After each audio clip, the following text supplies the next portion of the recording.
You're listening to Ideal Practice episode number 202. Today, guys, I am bringing you the third installment in our summer replay series. This is a series where I am bringing back some of my favorite episodes, some of the best conversations and interviews, those that we have had here on Ideal Practice that are especially powerful and especially inspirational. And today is no exception. Today, I am bringing back Dr. Ajita Robinson. Dr. Robinson was a woman who will touch your heart and inspire you to think about your business in a whole new way. Her story itself is incredible, but the business acumen that she brings to the table and to her clinical work is kind of mind-blowing. So I was thrilled to get to meet this beautiful human being, and I think you will be too. If you haven't heard this one, or if it's been a while, you got to hear it. It's just so amazing. So, stay tuned.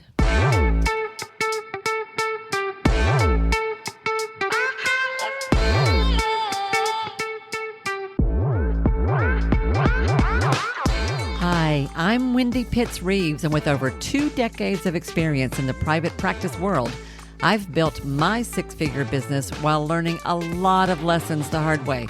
This is the first podcast that shows you how to apply the principles of energy, alignment, and strategy to build a practice that is profit-centered, but people-forward. This is the Ideal Practice Podcast. Hey guys, and thank you so much for tuning in to another episode of Ideal Practice. This is Wendy Pitts-Reeves, your host. I have someone really special that I want to introduce you to. So let me tell you about Dr. Ajita Robinson. Dr. Robinson is known as the expert's therapist. She's a grief and trauma therapist, an award-winning and best-selling author of The Gift of Grief, a practical guide in navigating loss. She's a TEDx speaker, an international speaker, and what's special for us today, an income strategist. And by the end of this interview, you will understand what that means. She's been seen in places like Good Morning Washington, Headspace, Wall Street Journal, HuffPo, The Washington Post, CNBC, and Therapy for Black Girls. After serving as a grief and trauma expert for over a decade, she began to leverage her years of clinical experience and a previous career as a corporate consultant, you're going to hear about that, to launch a mental health practice and scale it to 8 figures. You heard me right, 8 figures. She is a first-generation trauma and poverty disruptor who helps mental health entrepreneurs create living legacies and financial freedom while helping communities heal. And I know what it sounds like when you hear a bio like that. It sounds quite polished. It sounds almost a little bit over the top. It sounds like somebody you might not be able to relate to, and you're even maybe a little bit skeptical of. But I'll tell you, after hanging out with her now for a couple of times in different phone calls and conversations, she's the deal. She's the real deal. And her story explains exactly how she got to where she is today. And the cool part, what she's doing has some very specific strategies that you could implement if you wanted to. That could be pretty life-changing, not just for you, but for everyone you do business with. I love this story. I love where she came from. I love what she has to share. And I'm kind of blown away, honestly, by the sheer business skill that this woman brings to the table. So enough of that. Let me introduce her to you. And with that, let's get in to the interview. Hello, everyone, and welcome. This is Wendy. Thank you so much for tuning back in to another episode of Ideal Practice.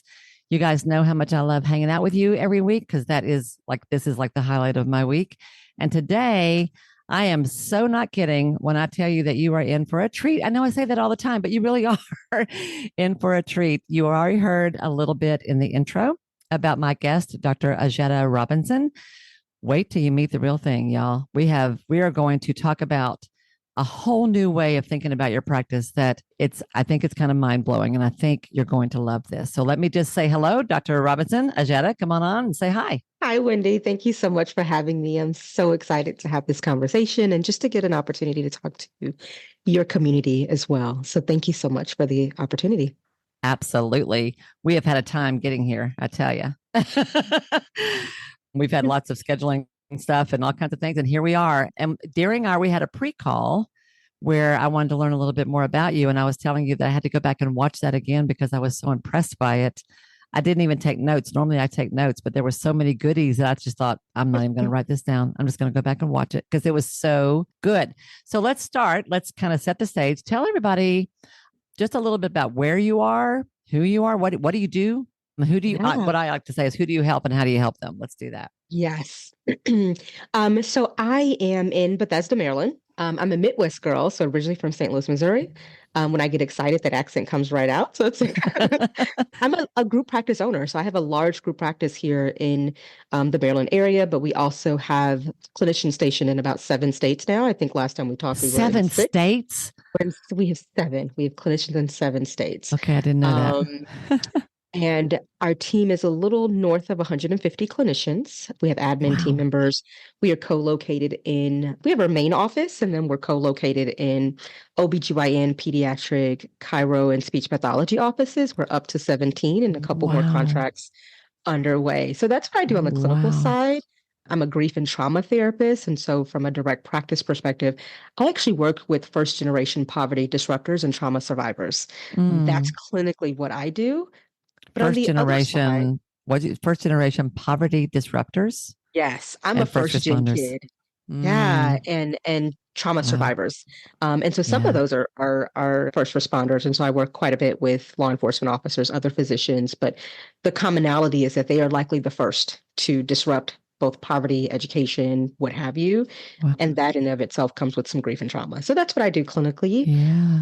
On the consulting side of my business, I am an income strategist. And so I was trained to broker business to business partnerships. And so I help mental health professionals leverage their brilliance beyond direct practice. And so whether that means securing school contracts, working with universities, government entities, corporations, creating courses, you name it, the diversification piece about how we can take what we do in one-on-one and bring it to many to impact more lives while building, financial stability for ourselves. And so that's the thing that I absolutely love to do. Yeah. Okay, so that was a mouthful. Did y'all catch Yes. all that? Okay.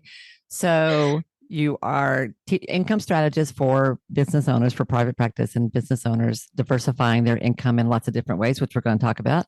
But Yes. also that you have yourself 150 something clinicians who are in how many sites? 17 sites? You have 17 17 sites? co-located, yes, locations. Yes. Co-located in 7 states where you have therapists that are housed inside the offices of a pediatrician, OBGYN, chiropractic, and speech pathology. That's new. You didn't have that last time I talked Yes. to you. Yep. We just signed that one. Oh, I love that. And you're doing all of that at the same time. And you still do some direct practice yourself. You're still seeing clients. I do. One day a week, I see clients. And so Do you that part sleep? I think just keeps me fresh. Yeah, I get that. I do I the same thing. do. Yeah. Yeah. Yeah. Man. Wow. Okay. So I don't think we need to say anything else. There you go. Okay. No, we can't do that. Golly, so many questions. Okay. So clearly you have a huge practice setup that is doing lots of creative work in a very different kind of way. That whole idea of co-locating is not something you hear about very often.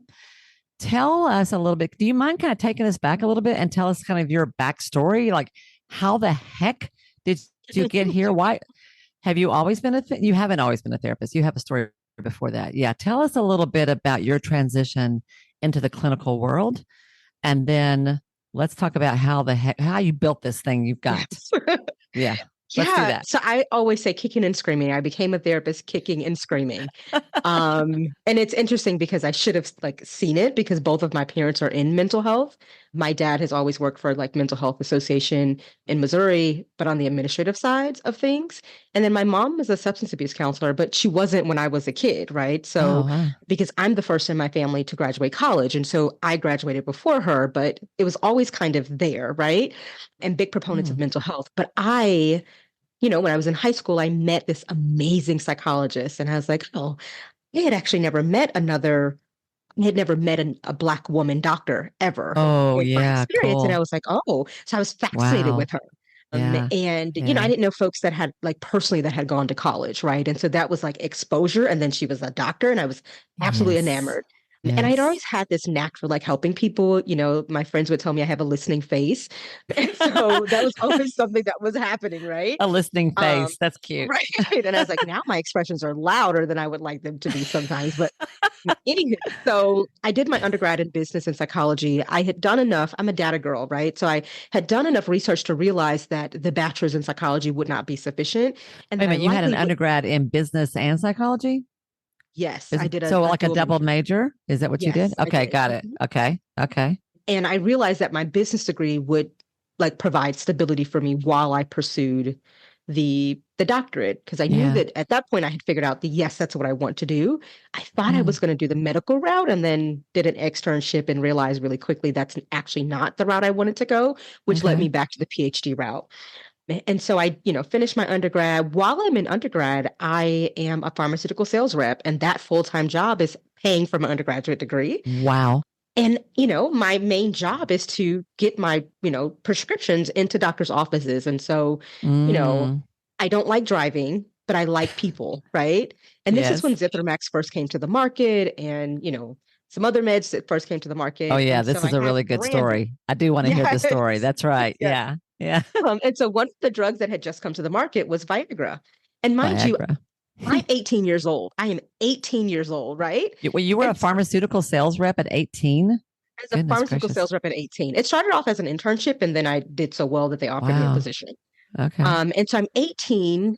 I get my first car. Like, I don't know how to drive. I run over my boss's mailbox. I think I'm going to get fired, right? So when I say by accident, I absolutely mean that, right? So Literally. functional hot mess. He doesn't fire me, but I have to drive to like hundreds of doctors' offices to, get them to take my prescriptions. And I want to remind you that these are drugs that people don't know yet. We know them now, like Z-Pak and Viagra and Norvasc and Lipitor, but they were brand new drugs. So I Okay. had what you would say at the time were untested products, right? They just weren't household names at the time. Hmm. And so my goal is actually to not have to drive. And so I learned that if I can Now, actually where get a were you? Were you promotion. in DC I at was this in point? Missouri. I was in You're Missouri. Missouri. And I Okay. had never driven on the highway. I was afraid to drive when it was raining, and like snow was definitely out of bounds, right? And so I'm like, oh, I need to get a promotion to be an institutional hospital rep, because then I only have to drive to one location, the hospital, right? She Uh, was within walking distance, and so I actually didn't want to drive at all. I was planning to walk to work. This is how what a driving averse hoot. I was. But my motivation was to not drive. That piece is important. And so what ends up happening is I go into this, oncologist office, and I'm standing behind the glass screen because they haven't let me back yet. And I'm talking to the front office receptionist about Viagra. And he And like was this peeks a his head cold back. call? This is a cold It was a call? cold call, So completely you literally cold like you call. walked in off the street. Walked in off the Hi, street. I'm the 18-year-old who doesn't Hey, want to drive and I want to talk to you about Viagra. What? and like she slid her frosted glass over to look like to talk to me. And I'm 5'2", so I'm barely above this counter anyway, right? And so again, painting the scene, right? So he steps back and he like looks through the window, and he's like, "What did you say?" And I was like, "Oh, I have Viagra." And he's like, "How old are you?" And I don't know, like, I'm not aware enough to know that he probably shouldn't be asking me my age, Was right? this the And I was like, receptionist that was this doing is now this? the phizician. This is now the doctor that's asking me this. I was Oh, talking who to was the coming to receptionist because okay. he heard me say erectile dysfunction. He's like, "What did you say?" And I was like, "Oh, it's me. I have Viagra," right? And so he's Yeah. like, "No, how old are you?" And I was like, "Oh, I'm 18." And he's like, "Does your mom know that you're talking about this?" And I was like, "Yeah, she does. She's actually really proud of me." Yeah, that's my Again, job. totally green, right? And I'm just excited that Mm, I'm talking to the doctor, right? And he goes, mm. "Come back here." And I was like, "Okay." Like, I wanted to get back there anyway. Hello. So I'm Because it totally was excited that he's incredibly insulting that he would ask you your age and does your mom know? Like, are you freaking kidding me? And 100%. yet, yeah, 100%. And 100%. I'm totally green. So none of this is registering that I should be offended, right? Right. I'm happy that the doctor's talking to me. And now he invited me back to the sacred space. If you can get them to open that door, you are in the money. And Yeah. he says, and this was pivotal, he says, if I like get my colleagues to take your prescriptions, because that's what I needed to do, was to get them to take my prescriptions and then give the samples out to their clients, and then write a prescription for it, right? That's how that piece works.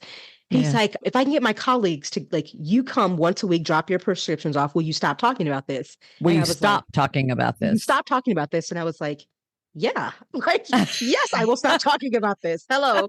And he's like, great. And so we negotiate that I would come and bring lunch. This was before HIPAA. You could bring lunch, you could take them to golf, you could do all the things, right? And Mm, he got his oncologist friends to come once a week, and I would drop my prescriptions off. mm, And so now, again, remember, I don't want to drive. And so I was like, yeah. oh, I wonder if the cardiologist would mobilize something like this. And so, Yeah. yes, I found a cardiologist that had influence and relationships, and I would take them to golf twice a month. I still can't play golf. I would pay for golf and they would write my prescriptions, right? And so what I learned was, and I did that with other specialists, right? So now instead of having to drive to hundreds of doctors' offices 5 days a week, I got my schedule down to 2 days, because I'm either 2 days. providing But you breakfast, learn, lunch, you or learn, golf. find one person who can introduce you to Yes. everybody else and who can bring the business to you. That is great. Absolutely. Yeah. And so now Yeah. I, have all my classes on 2 days. I work 2 days. I have a free day even. And Wow. I was the youngest institutional hospital rep that they had had ever, because of Wow. course, this strategy led me to get a promotion. And then they're like, how did you do that? And I'm like, and they're asking me By these talking secrets. And about I'm like, erectile because I didn't dysfunction. want to, right. I was like, he's like, what motivated you? And I was like, I didn't want to drive. And they're like, and so my boss is like, you can't say that in the training. And he's like, what else? And I was like, I really didn't want to drive. Like, so I need you to sit and think about what else was motivating to you. And I was like, In all terms of right, why you wanted sure. to be an institutional rep, Yes. or And what okay. drove me to drive sales and build relationships in that way. And I was like, how Yes. about I just tell them the how, and we could just, like, think about the why, because I didn't want to, like, lie about that, right? I was like, Yeah. literally, I didn't want to drive on the highway Yeah. all in the car, right? At all. And so what Yeah. I did was I said, when you understand your why, you will figure out the how. And that has Yes. served me well throughout my career. Yes. As I pivoted, right? And then building relationships with people is about what they care about. So for the oncologist, it was about reducing, for him, I represented his granddaughter, and he just couldn't imagine her having this conversation. And so it wasn't even me, it was what I represented to him. And so for Mm, him, his motivation was different than mine. I just want you to write my prescriptions, right? And to take my samples. And he just wanted to reduce that trigger for him, right? And yeah. and I wasn't even aware of that at the time. But what Huh. I learned is that you can find what's essential to people and you can meet that need. They will give you all of the time in the world. And that is the same strategy that I've used to, integrate other offices, is understanding what actually matters to them and where the pain point is that we're uniquely, like, capable of resolving, right? And so I did Okay, let's that let's piece. highlight that. You learn Yes. to understand what their unique pain point was. Say that again, repeat that, because that was important. So what is important to them and what pain point they have that we're uniquely qualified to help solve, We are right? uniquely qualified to help solve. And you said that when you understand the why, you'll figure out the how, That's right. right? I Absolutely. love that. That's Absolutely. absolutely true. Yeah. Okay. And I think that helps us stay anchored with, like, kind of why we're doing this. And that can help us reorient when we find ourselves feeling burned out. Like, it may Yeah. not mean that we need to leave the field. It may need to change how we're serving in it, in a Yes. way that actually honors the why, right? Which has to be anchored in what Yes. matters to us. And I think I learned that lesson in that space. I still don't like to drive. So That's so funny. navigating I life love around not driving. We having can to. hang out. I'll drive. I don't mind. We're happy. That's I'll tell funny. stories and I'll DJ. That's fine.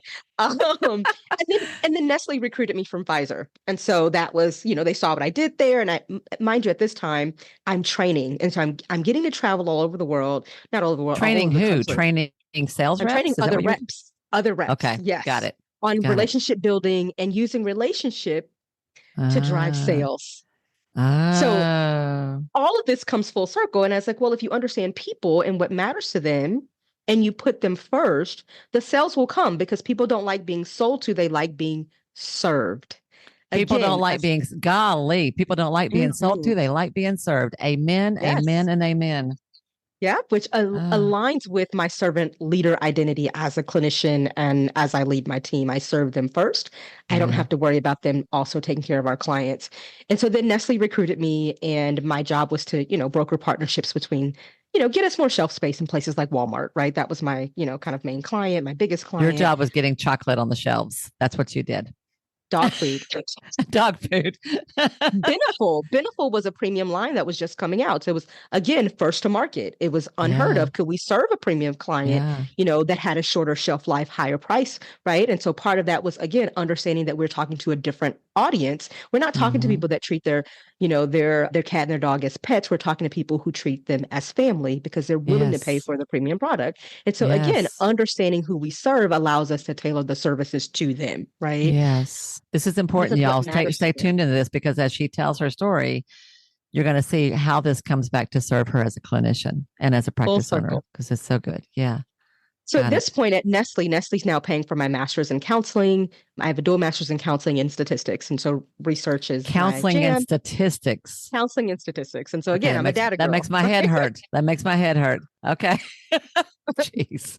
But Okay. also the piece around that, like I'm collecting degrees, but I don't realize at this time that it's a trauma response, right? That also is Uh, important because yes. again, where my origin story started, I had a parent Yes. incarcerated until I was 8. I knew what it meant to have Mm, unmet needs and the level of mm, instability that created. I was unwilling to allow that to be the next part of my journey because I inherited that coming into the world. yeah. And so I knew very early on that education was a gateway to financial stability. And so this is why the business degree remained so critical Got it. and Mm, relevant. And so then I end up stacking degrees in other areas. Well, I finished my master's degree and then I enroll in law school. mm. And this is the running piece, is because I didn't realize at that stage of my life and my career that the reason that direct practice full time felt really difficult for me was because I had never named the childhood trauma and grief. And so I couldn't, in a sustainable way, hold space for the people that I was working with. Right. And so I was doing work that No, wait a minute. felt, I lost you somewhere in there. Hold on. I lost you. yeah, So you were a sales rep with Nestle. I know you were training sales reps and you were doing it yes. as yourself, right? And then you made a decision to go to law school. I Mhm. got that, I mean, that point about you were stacking degrees. Yep. That's really profound right there. And that was a trauma response. It absolutely That's was. super important. But so somewhere in there, you decided to get out of sales and into law school, right? Hmm. So But you must I'm have, still full-time employed at Nestle. So I'm still working my corporate job and I did my master's degree part-time while still working in corporate. And then yeah. I enrolled in law school part-time, still working in corporate. Why? Why did you do that? Like, where were you Well, going, or I what was the shift? So I thought that I knew I needed the corporate job because it provided stability. And at this point I have a 2-year-old. And so stability is really important to me, right? Like Mhm. again, for myself and also now for her, I have excellent benefits and everything that I know about the mental health field means that if I transition there, I'm going to take a significant pay cut, right? And I have had a company something car, I happened have that made you want to transition to mental health?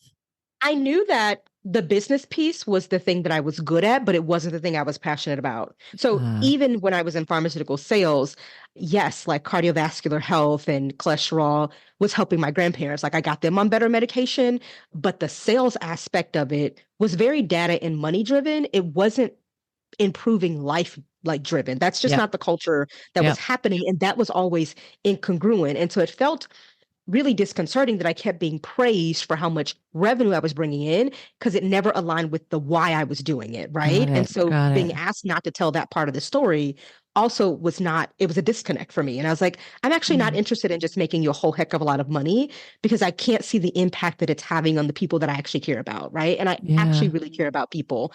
And so that part just kept gnawing at me. And it was tough because I was experiencing really like lots of career success. I got promoted at Nestle. I got recruited from Pfizer of all places, Yeah. right? So You're an not a bad gig overachiever. to You're have, clearly an right? overachiever. Uh, Right. But Absolutely. it wasn't Um, satisfying your soul. it was not satisfying. It And was you, not.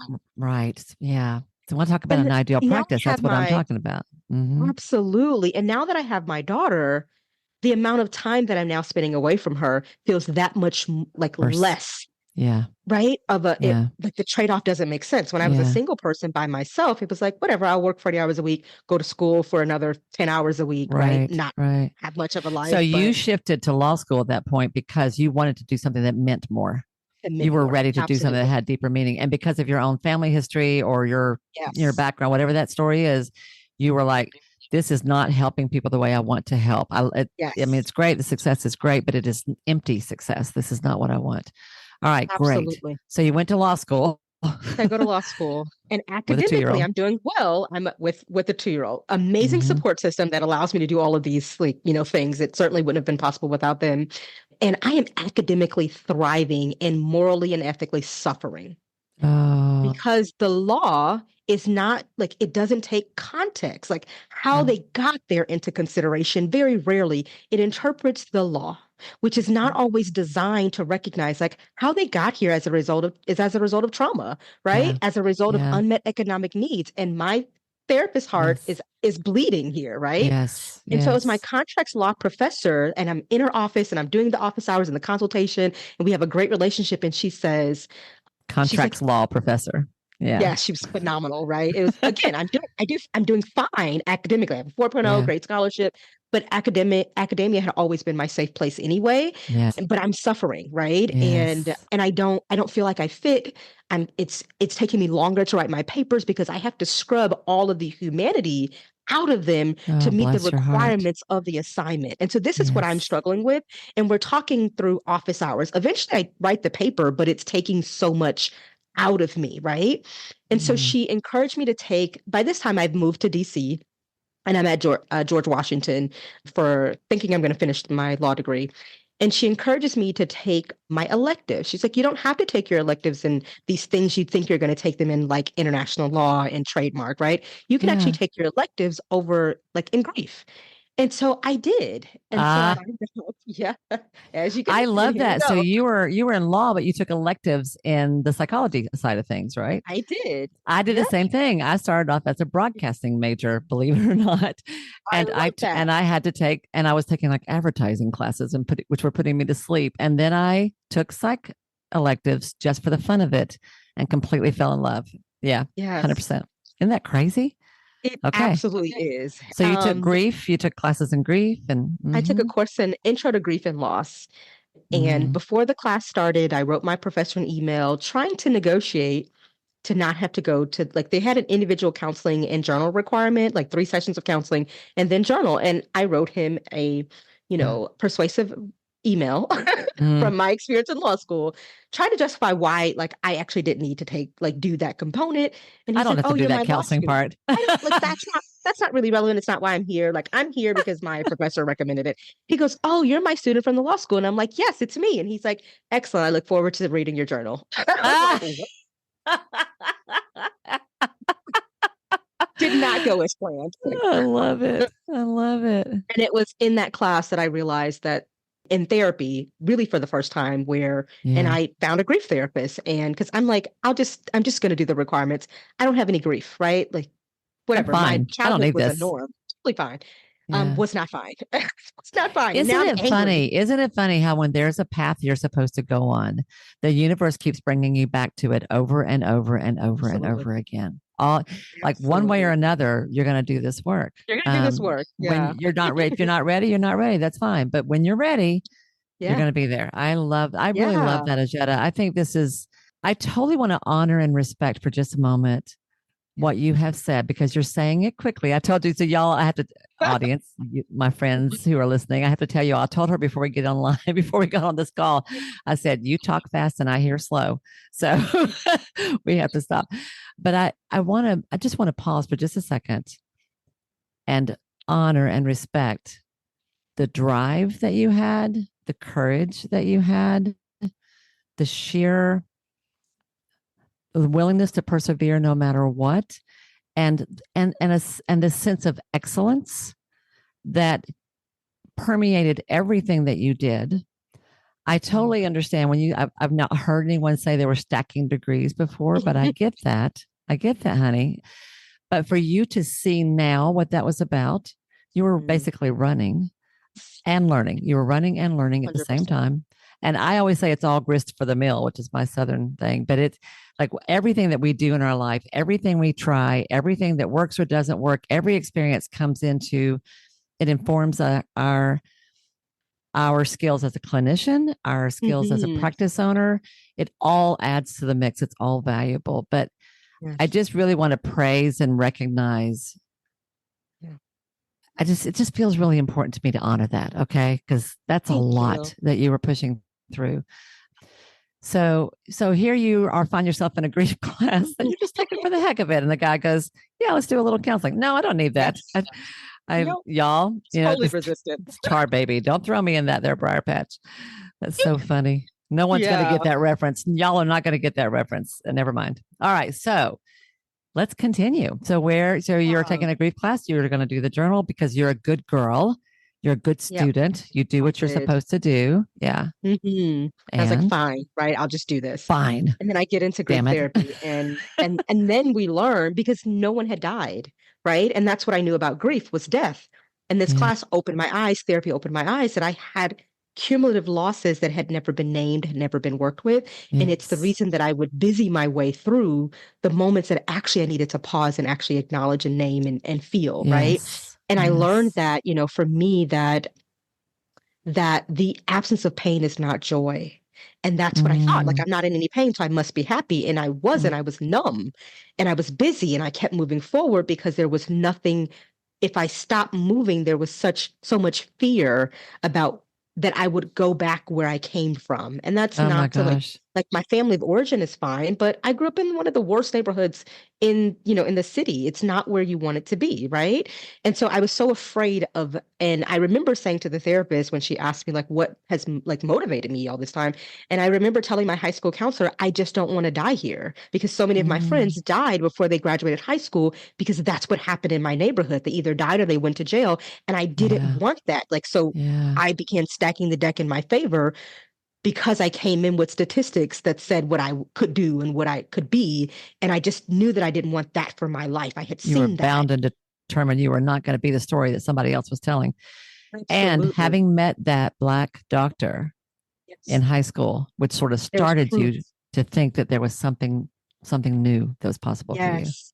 Yeah, I she love it. represented proof for me that like I didn't know whether or not she had a background similar to mine, but I knew she looked like me and that Yep. if she could do it, that it was I possible, can it was do it. doable, that I Yep. just needed to figure out how to do that, right? And so Yeah. the business degree came into play because I didn't have a family that could fund me while I was, studying full time as a student. I knew Yes. that wasn't my kind of story. And so I knew the Yeah. business degree could sustain me while I navigated those other things.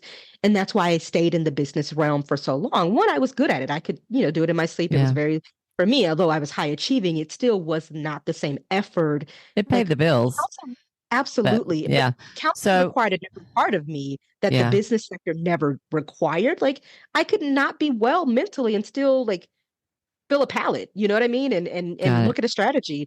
That's not the same when you're doing therapy. Like it requires Yes. your presence and your Yes. authenticity and your ability to hold space for someone else. And I had never been on the receiving end of that, so I certainly couldn't provide it. And so that Yes. class forced me to sit with myself in a way that I didn't know I had never been fully present for. And so Guys, I really want to, this is so rich because this is something we talk about strategy a lot here, but this is the soul of not I mean of running a practice for sure because I think same thing applies there, but as a healer, yes. if you are not doing your own inner work, you're not going to be very good at what you do. You will Mhm. miss important things in your clients. You will miss or avoid or just not even see things because you don't see them in yourself. So I totally support that. You have to do your own work. You And so have here to. you are. By golly, here you are. Yeah. And so Okay. I never went back to law school. So of course Yeah. I withdrew and eventually gave myself permission to Wow. finally, fully withdraw and not keep delaying re-enrollment.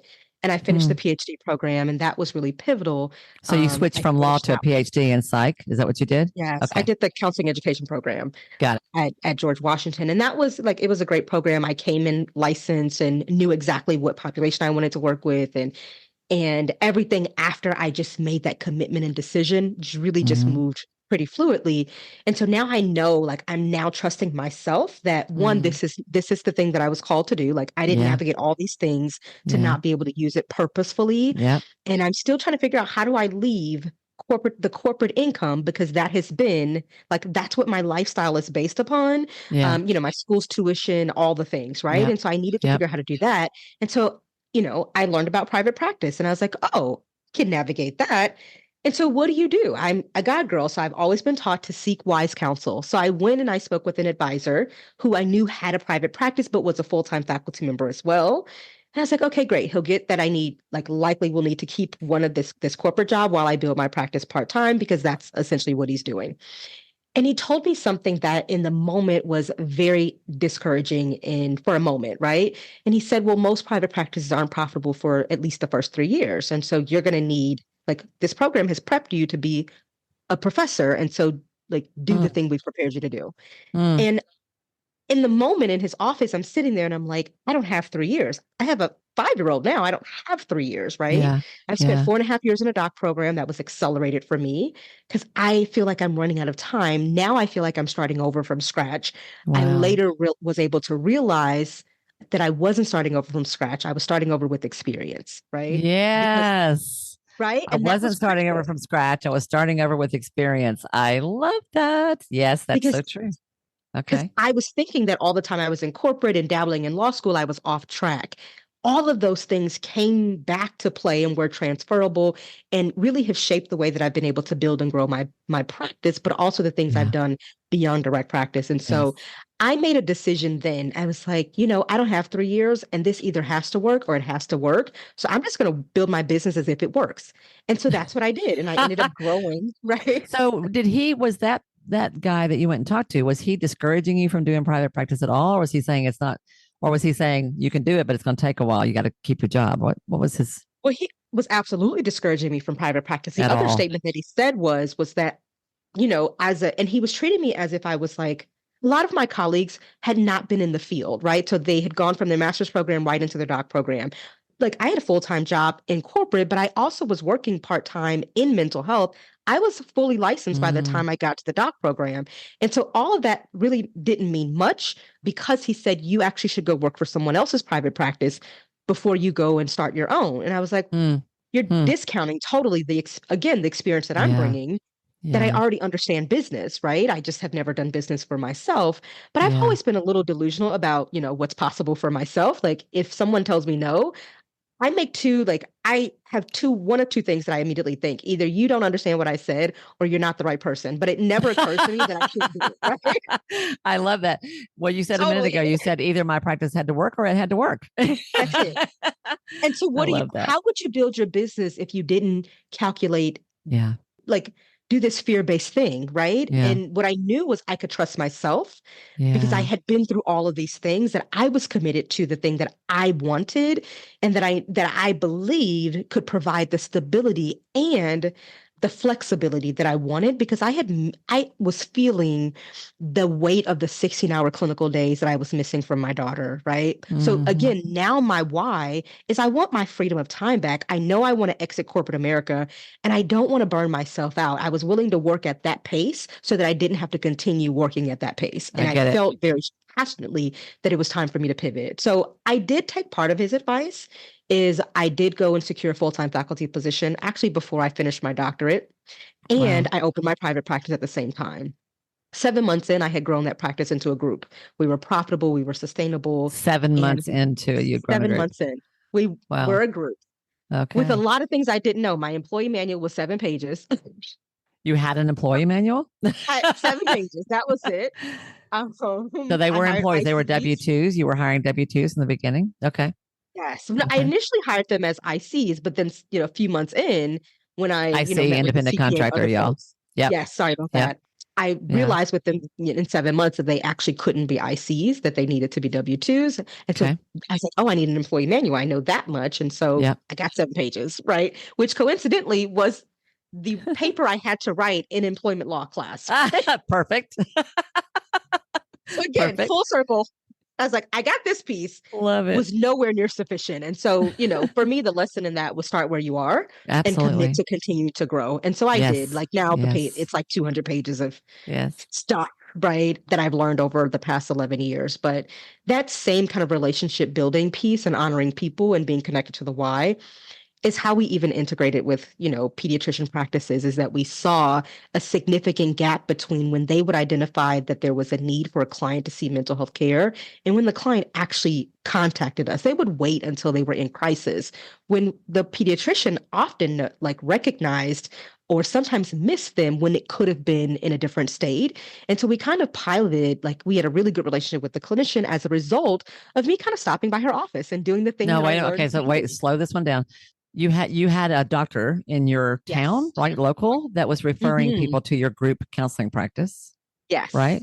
Yes. And there was a delay. The doctors would say you need to go get counseling, and they wouldn't come until They they wouldn't got come. into crisis. And somewhere along the way, you recognized that this was a pattern, and you wanted Yes. to figure out a way to get those. This was kids. This was Yes. These adolescents, were all right? kids. Hmm. Okay. And you were like, they need the help, but they're not coming for the help. How can we get that to Coming. them faster? So, Yes. was this your pediatrician that your daughter went to by any chance? No. No, it wasn't. Okay. It So it's was a just somebody who pediatrician knew we had you, just knew your town or knew your yeah. business, or okay. Okay. And some of that was because when I started my practice, I didn't have a website. And again, I'm a Midwest girl. I mentioned that earlier and I told you it would come back Yeah.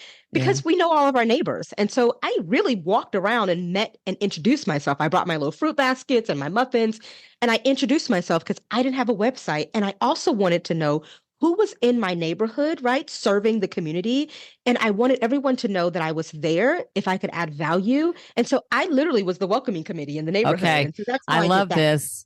Okay, this is a strategy people can use. So you were, and this goes back to your days selling Viagra. So you were Yes, doing like cold calls. Would you walk into a doctor's office, a I pediatrician's office, would. with some kind Absolutely. of a gift, something tangible, a basket of Yes. fruit? This is totally your sales rep days.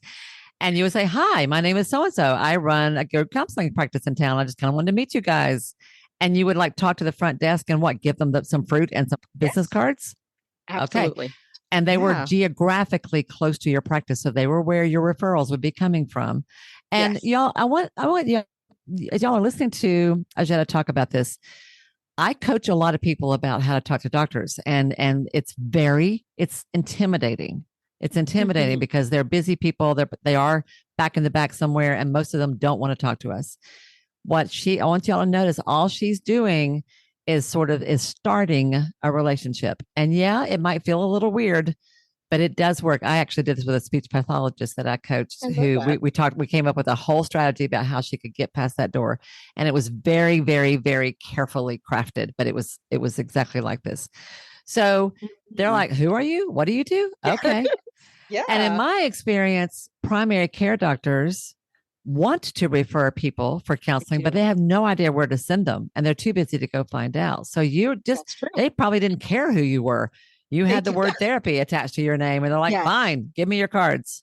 Got it. Absolutely. Got it. Absolutely. Mhm. And I also would look up the doctors, right? The practice and so I could walk in and say, like, I did a little bit of research on you. Like, I wouldn't say that, right? But I'd say, I see that you work with this population.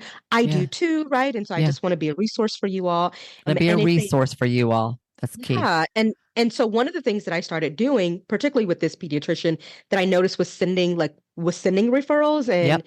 and we were seeing the gap is I Yep. asked and I said, we see a lot of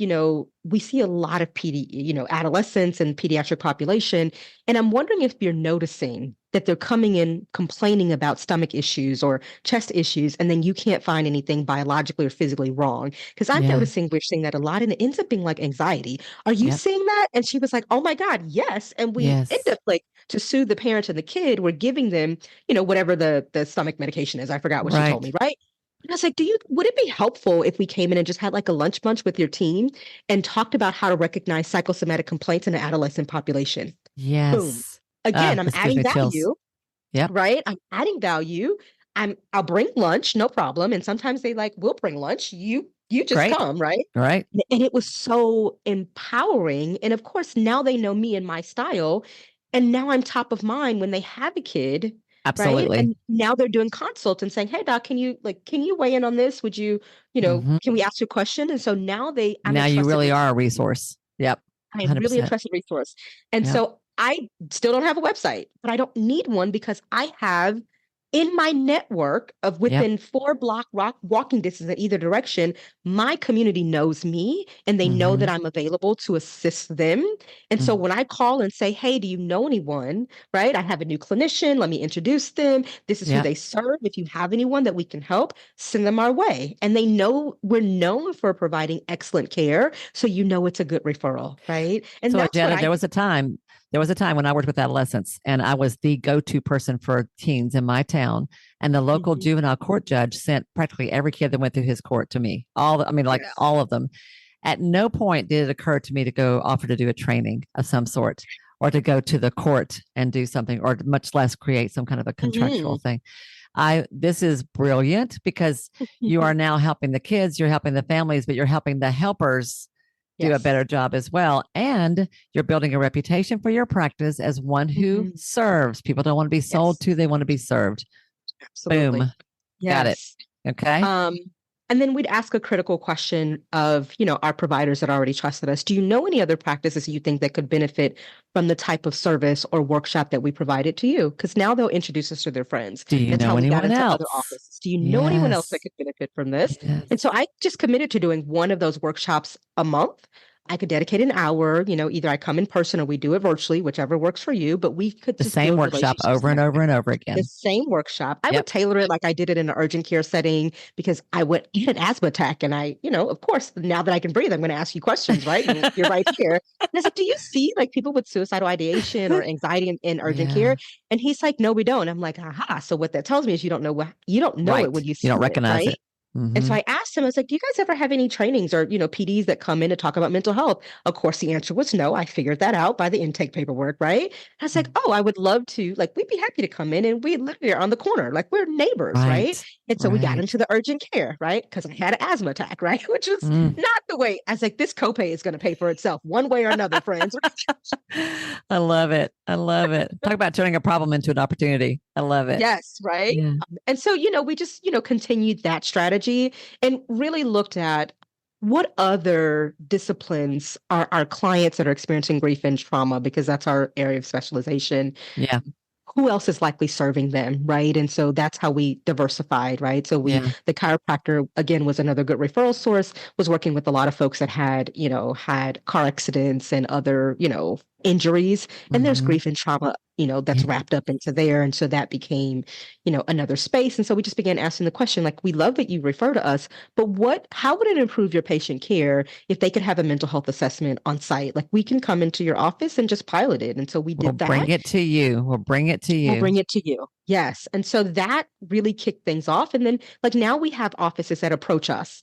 Whereas before, I was doing all the legwork and getting into the offices Wow. and pitching them. And now we've built a reputation that we have 4 partners that are looking to bring us in for us to staff. And so that's actually how we grew the business. I never intended to have 150 plus clinicians, but Yeah. this thing just continues to expand. And now I have clinicians that, one that we just hired last week has a specialization in perinatal care. That's not my jam, but can we Yeah. staff, an Yeah. An OBGYN's OBGYN. office? Absolutely. And is there So, birth and so related you're not trauma? having to buy Yeah. buildings and create an office No, somewhere. You're just nope. placing people in offices that exist. And then Yes. do their patients pay you or does the office pay you? Like, how does the payment work for that? Yeah. So some of the offices are concierge, and so it's only private pay. Either way, we're paid directly from the client, But from the and client, not from the from the doctor's client. office. Okay. Mm-mm. Okay. There are some situations in which, like when we do the interdisciplinary consultation, previously, prior to January 1, we weren't able to bill for those. And so we do have agreements where the MD bills or the prescriber bills for that, and then they pay us because Yeah.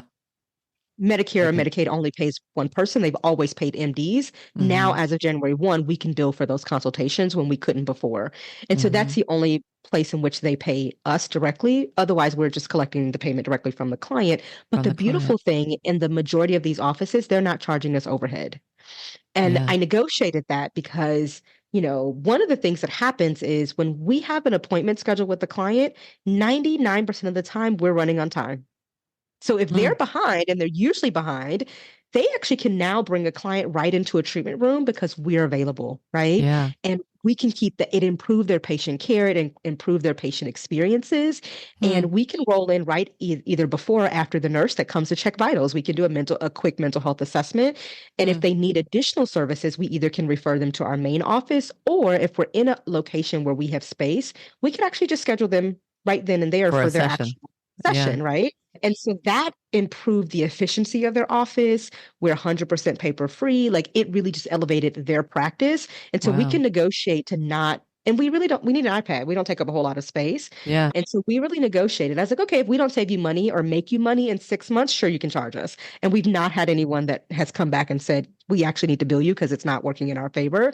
And so It's that's what funny. I It didn't said. even occur to me that they would charge you because I'm thinking you're doing them a service. Why would they charge you? But Yeah, I can see that like it also helps you. You're getting business out of this. So I can see how they might think of it absolutely. as subletting an office or something like that. For sure. And a Yeah. lot had that mindset when we initially started this, because now like co-located integration is becoming, more common, but we were one of the only folks doing it, 7 years ago. Like it just wasn't Yeah.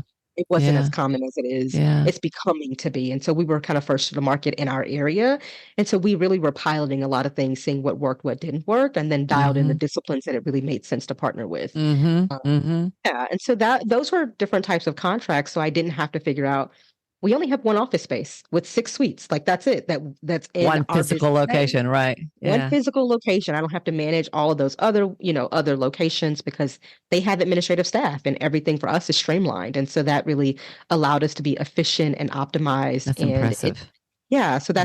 that's been really awesome to kind of just be a part of. Wow.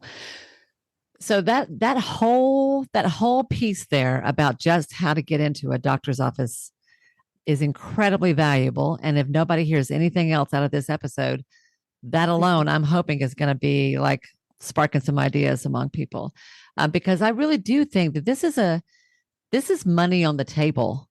Hmm. Because I've experienced this myself, where I've talked to clinicians or MDs who are like, I'd love to send people. I don't know who the good Yes. people are.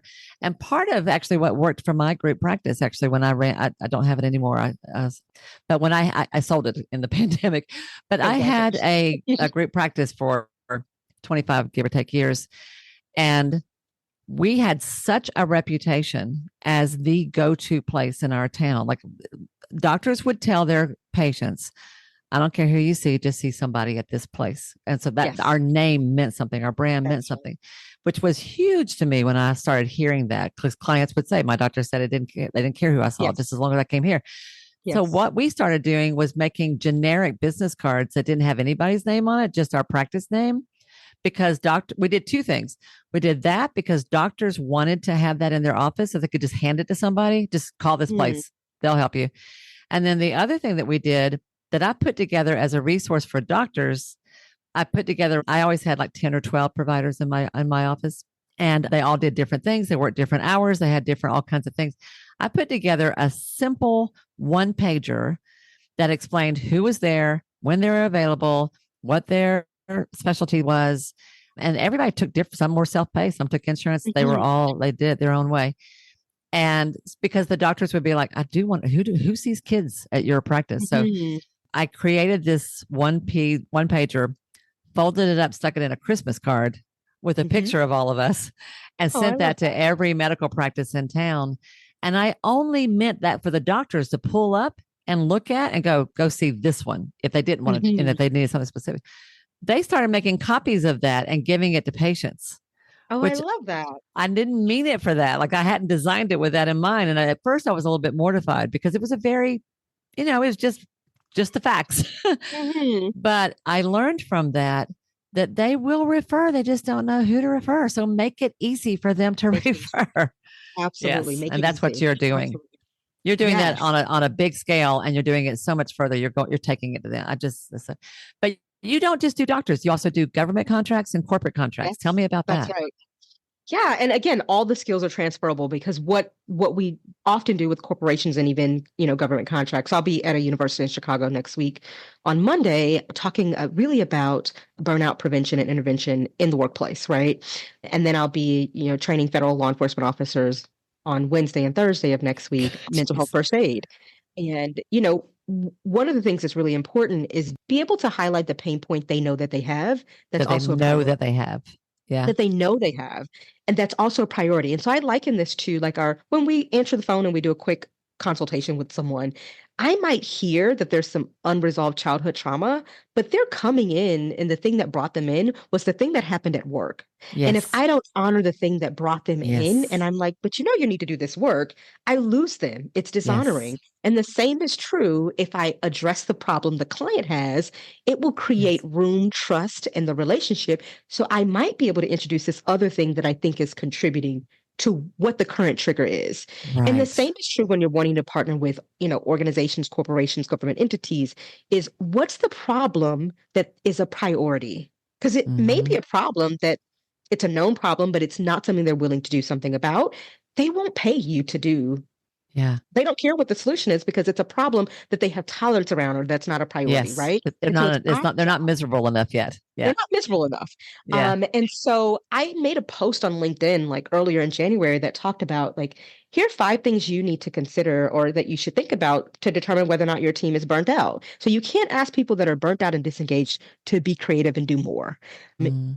Without honoring where they currently are. And I did that. And then I think I had a post on like, how to know if you have a toxic workplace, right? And so Yeah. those two, this representative VP from the university was like, I actually think you're talking about my team that I just inherited. I'm brand new and You I'm did a worried post about on these things. LinkedIn that talked I did about a, these. a Mm. newsletter on LinkedIn, and most people Oh, aren't leveraging LinkedIn. So it's not as saturated as many other platforms. that's a And both really good of point. those, it Hmm. absolutely, right? And then thinking about it, like your decision makers from academia, from corporate America, from government entities, they're on LinkedIn. They They're on may be on LinkedIn. Facebook and Instagram, but they're on LinkedIn looking to Yeah. build professional relationships. Yep. And so, where's your audience? And so, for me, I Yeah. know that that's where they are. And so, I have different conversations with them about what's happening in the workplace environment. And so, Wow. we're talking really about the burnout prevention and intervention, but that's what I'm talking to their employees about in Yeah. therapy, right? What's showing up for them, how that's impacting their productivity, how it's impacting their quality of life, whether or not they stay at a job, when they feel dishonored, all the things. And now I get to go into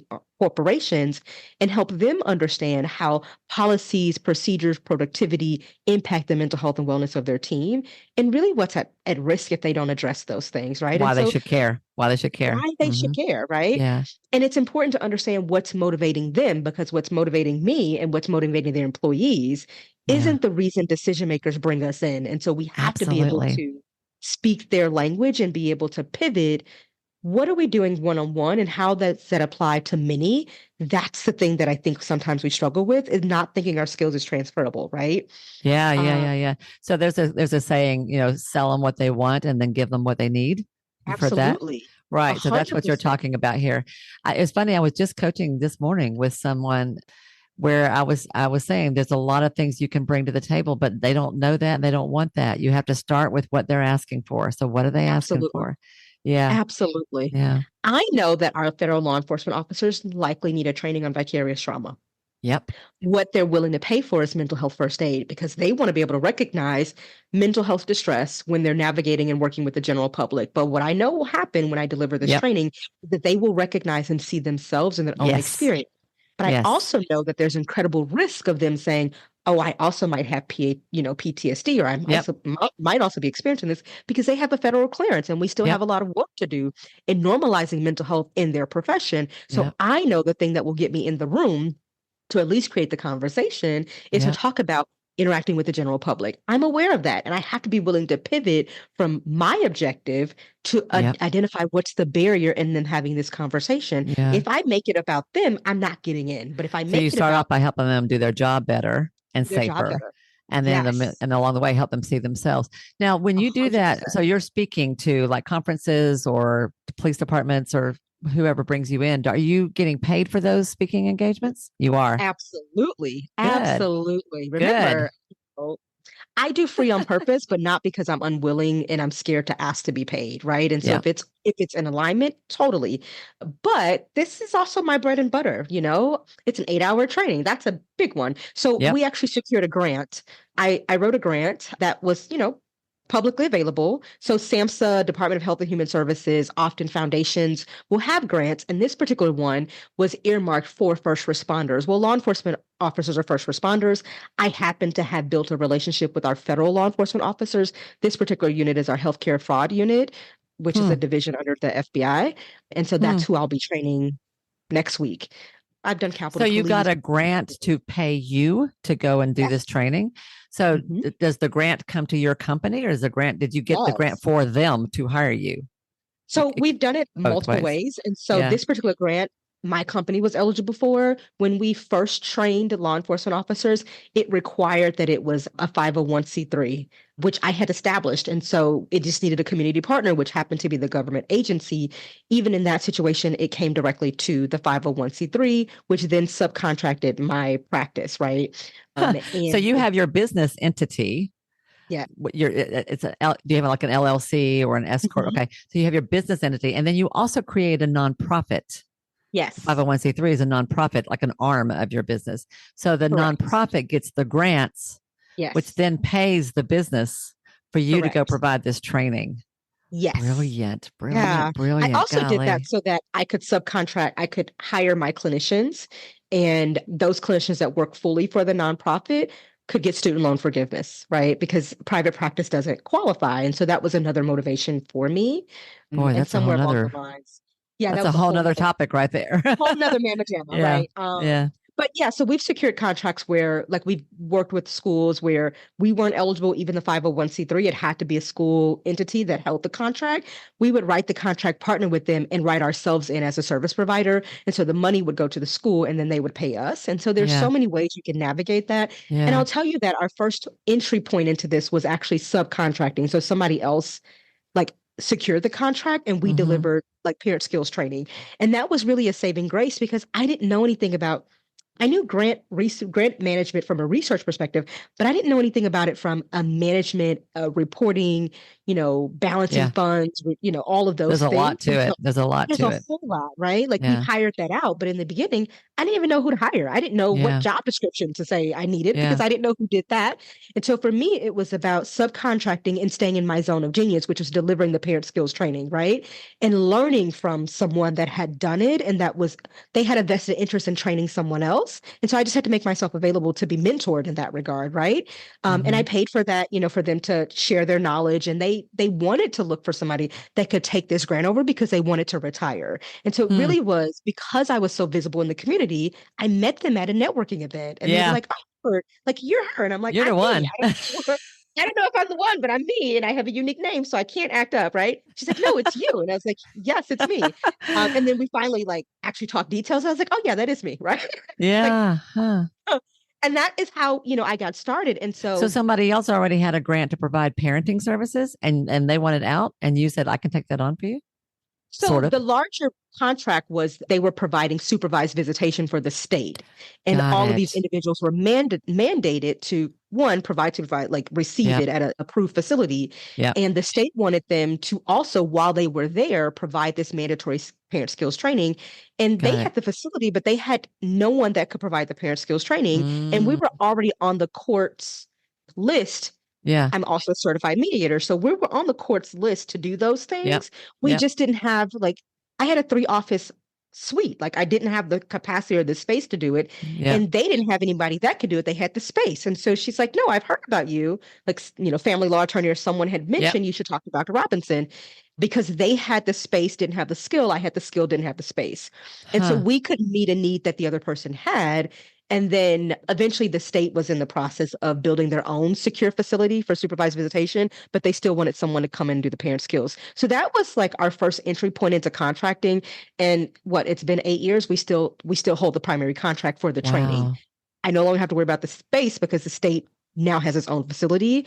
And we were able to carry that work that she had started forward and someone that she felt like she could trust. And This so is a we, theme we that did that this for a goes through while. everything you do. Everything you do. Yes. It's been about building a reputation, building relationships, but also leveraging a single point of contact that turns into lots of business and providing services on site for someone else, not Yes. having to house it in your own place.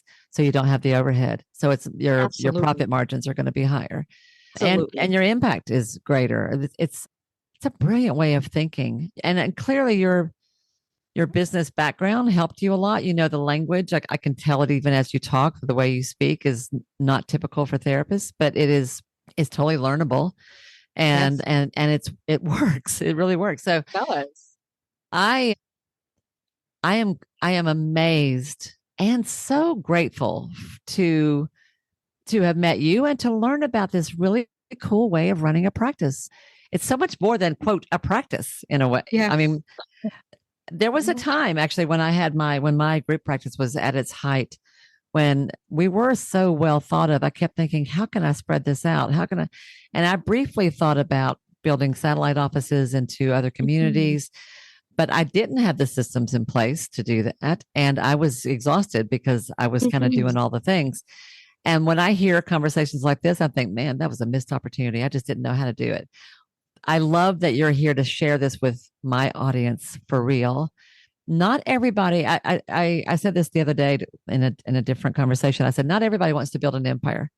Not everybody wants to do this kind of thing. But even if you don't want 150 clinicians in 7 states, you Yes. might want your local county government to Yes. contract with your office and maybe two other therapists to come in and provide Yes. services. In fact, that reminds me, I'm coaching someone right now in the Pacific Northwest who a big part of her practice has turned out to be that county governments and Mhm. major organizations in her community are asking her to come in and do work for them, like to create, like do Yes. group training and all that kind of stuff. And it's turned out to be quite lucrative because when there Yes. are pilot projects they want to try, or they've got a problem and they're not sure how to do it, she's like, let me see if I can come up with something.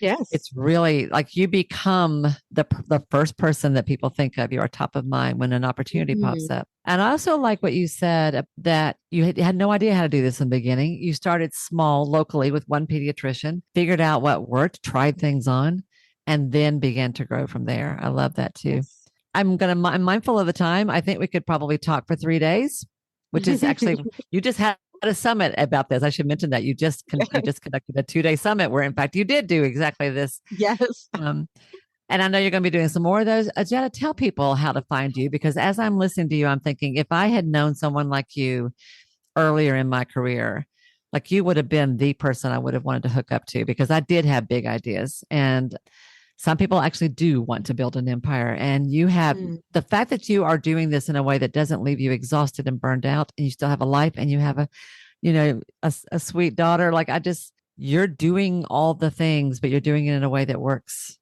like Mhm. it works financially, it works spiritually, it works energetically, it works physically. And Yeah. you, with that person that you were when you left Nestle to go to law school, and you were like, yeah, I'm making all the money, but this is empty money. Now Yes. you're still making good money, really good money. Yes. You're Absolutely. at 8 figures, aren't you? Yeah. The clinical She's practice is at at eight 8, and then figures. I built 2 7-figure businesses alongside that. So Good it Lord. we get to grow and build at our scale, and so Yeah. one of the things, and now, I work 9 months out of the year on, like, I get to choose, right? The Do things you that really? Wow. align, right? And I'm planning to build a year sabbatical, right, in which I never thought I could do outside of Oh, academia. I've wow. created a pension for my team. And so for me, that's legacy living. Like, See. I don't want to just what I leave behind when I'm no longer here. What do I have the opportunity to create while I'm here that Yeah. changes lives? And I get to start with the people that have agreed to work alongside me, right? And so for me, Mm, that's my team, and as well as many therapists as I can touch and inspire and help. yeah. That's really the thing that makes Yeah. me all of this has happened in community. And so where folks can find me, I'm Dr. Yes. Jetta on all platforms, like all the platforms, except for Twitter. Someone took my name on Twitter. So, For but real? I'm not on Twitter. Yeah, someone took my, How dare them? I think we have this, they have the same initials as me, but they're not like DR is like their first and second, initial. And then we have the same name. And so I've not Got it. Yeah. yeah, so I'm So Dr. Jetta on all platforms otherwise. And then I have the Purposeful and Profitable Therapist community on Facebook, where it's a completely free group where we just have these conversations and normalize rest, and that you get to say no so you can say yes on purpose, right? And I think that's the piece yes. that matters the most. Yes. I love that so much. We will make sure. So and y'all, you spell Ajita Ajita. So when I look at it, I pronounce it Ajita, Yes. you know, Yes. or Ajita. So it's Dr. Ajita DR, and then Ajita is where you'll find, and we'll link below. And it's Robinson, of course. And the purposeful and profitable, is that what you Hmm. said? Clinic Yes. or therapist. Okay. Therapist. Yes. So we'll find that as well. And y'all, as I bring this to a close, when I talk about what an ideal practice is. I mean a practice that is ideal for you. And that's very different from one person to another. But the one thing that I think should not be different from one person to another is that you need to be making money, and you need to be making money in a way that feels good to you. So that whole transition that Ajita made from corporate to the mental health world, and that she took the corporate talents and skills with her, but reconnected with her soul at the same process. Like, this is why this is an okay thing to do. This is a good thing to do. You don't, yeah, I preach this so much, but you don't help anybody by playing small or by being broke. That just doesn't work. On the other hand, when you run a really successful practice, look how many lives she's impacting. It's immeasurable, the difference that this one woman is making, not only just right now, but in generations to come, because she's impacting the families of her clients, the families of her staff. It's just really, it's powerful and beautiful. And this is what social workers can do. This is what psychologists can do. This is what counselors can do. This is what energy healers can do. Yeah, we all have, the world needs us, but we need to be making money. Profit-centered, people forward. Profit-centered, people forward. Can I get an amen? Amen. Oh, all right. Well, thank you, Ajita, so much for being here today. Thank you for telling us the rich, full version of your story, because I have to fight not to cry. It was like just so touching and so inspiring. And Lord, there's no telling where you're going next, but it's going to be fun to watch. So thank you for being on the show. This has really been awesome. Thank you for having me. So I always ask everybody, I almost forgot to ask you this. I always ask everybody at the end, is there anything I haven't asked you?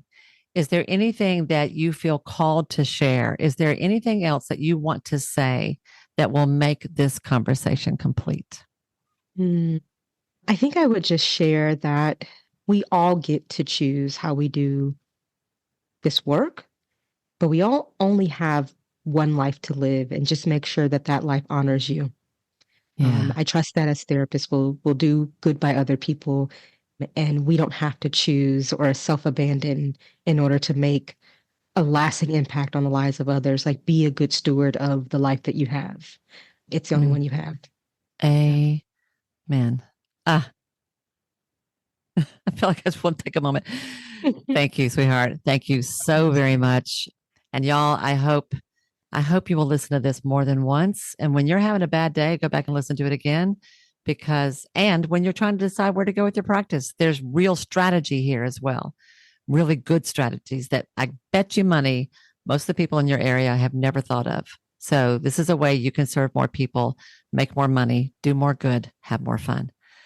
All right, everyone, have a great week. And I will see you next week right here, same time, same bat station on Ideal Practice. Bye, everybody. Hey, y'all. If this program has become important to you, if Ideal Practice matters, it would mean so much to me if you'd be willing to take just a minute to do one or two of the following things. First of all, would you follow or subscribe to the show here at Ideal Practice? Following me helps you because you'll never miss an episode, but it helps me as well for all kinds of reasons. To do that, all you have to do is go to the show page for Ideal Practice on Apple Podcasts or Spotify or wherever you listen to podcasts. There, just click on the plus sign that you'll usually find in the top right-hand corner, or click on the word follow that you're going to find somewhere there on that page. Of all the things, this really is the most important thing you can do for the podcast itself. While you're there, it would be extra special if you would be willing to give me a 5-star rating, and even better than that, a review with your own words. Your words matter. And when you write what you feel, what you think, you uplift and encourage others. And I love that. If you want to go a step further than that, take your favorite episode or two, one of the ones that has meant a lot to you, and share it with a friend. Could you do one or two of those things for me? I promise I will love you forever. You guys matter to me, and I value your support more than I can possibly say. Thank you, sweet friend, for anything you can do to help me out and support the show. I'll see you again soon.